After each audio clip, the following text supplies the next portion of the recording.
Today I'm arguably in one of the best known passages in Luke. In fact, I think it's what defines Luke's gospel, and indeed it marks out much of the message of the Gospels. This is the lost property chapter of the 15th chapter of Luke. It concludes with that marvellous parable of the lost sons and has the entire chapter a common theme of the forgiving Father and how it all comes to that climax. But I read to you the early part of the chapter from Luke 15, 1 through to 10. Now the tax collectors and sinners were all gathering around to hear Jesus. But the Pharisees and the teachers of the law muttered, "This man welcomes sinners and eats with them." Then Jesus told this parable. "Suppose one of you has 100 sheep and loses one of them. Doesn't he leave the 99 in the open country and go after the sheep until he finds it? And when he finds it, he joyfully puts it on his shoulders and goes home. Then he calls his friends and neighbors together and says, 'Rejoice with me, I've found my lost sheep.' I tell you that in the same way, there'll be more rejoicing in heaven over one sinner who repents than over 99 righteous persons who do not need to repent. Or suppose a woman has 10 silver coins and loses one. Doesn't she light a lamp, sweep the house, and search carefully until she finds it? And when she finds it, she calls her friends and neighbors together and says, 'Rejoice with me, I found my lost coin.' In the same way, I tell you, there is rejoicing in the presence of the angels of God over one sinner who repents." You know, Luke has so many things that mark him out. He has many trilogies, stories that have 3 aspects to them. And that's what we find here in Luke chapter 15. The chapter opens with the very real context about tax collectors and sinners. Now, the tax collectors and sinners were all gathering round to listen to him. And this is a line I love in this parable. Luke really makes this, calls the religious leaders to mutter. It's a great word, you know. You don't expect to find that really in the Gospels, but that's what they were doing, muttering. They were not happy with what was happening.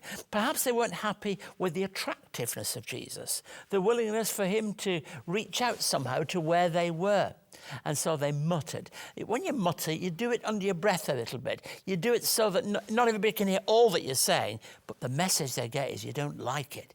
It was the welcome Jesus offered to outcasts that made them most angry. That's why I like the song that we've just heard sung, because the outside the camp has so much to say to us. And in our passage, we've got 2 parables. That of the lost sheep, summed up in verse 7, and the parable of the lost coin. The joy of finding the lost is the predominant theme of the chapter. And you could argue it's the message of the whole of the Gospel of Luke.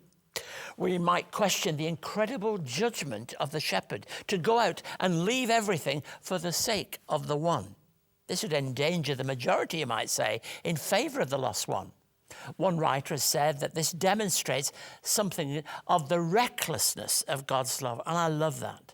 The recklessness of God's love. In the same way that when he was sowing seed, that the seed was cast by the sower indiscriminately. The recklessness of God's love, which is poured out, given out, reached out to anybody and everybody. However, it's only as we read the principal story of the passage that tells of the lost son and the father who was ready to greet and meet him that we understand the depth of the teaching of Jesus. The one who is always finding people, always giving people a new opportunity. That moment when a person's life is turned around and changed because of the graciousness of God's love. Grace, we talk about it so often. We know it sits at the heart of everything we teach and preach and sing and love. That unmerited, unearned love of God. And we see it in the ministry of Jesus so clearly in these passages here. Like the woman who sweeps the house and she's searching for something very small, but it's very important that she finds it. And the one who is prepared to leave the sheep there by themselves in search of the one that matters so much. Lost and found in Jesus Christ. That's what I believe much of our work at Wesley Mission's about. It's about being prepared to reach out to folks, irrespective of the cost involved, irrespective of what it might mean for the rest of the people, to reach out to people and give them meaning and purpose and hope. And I can't imagine what it was like for the shepherd to be able to say, come and rejoice with me, to stick the sheep over the shoulders and say, this is the one that was lost, but is now found. Come and share the joy with me. And that's what Jesus says to all of us. Share in that message of joy.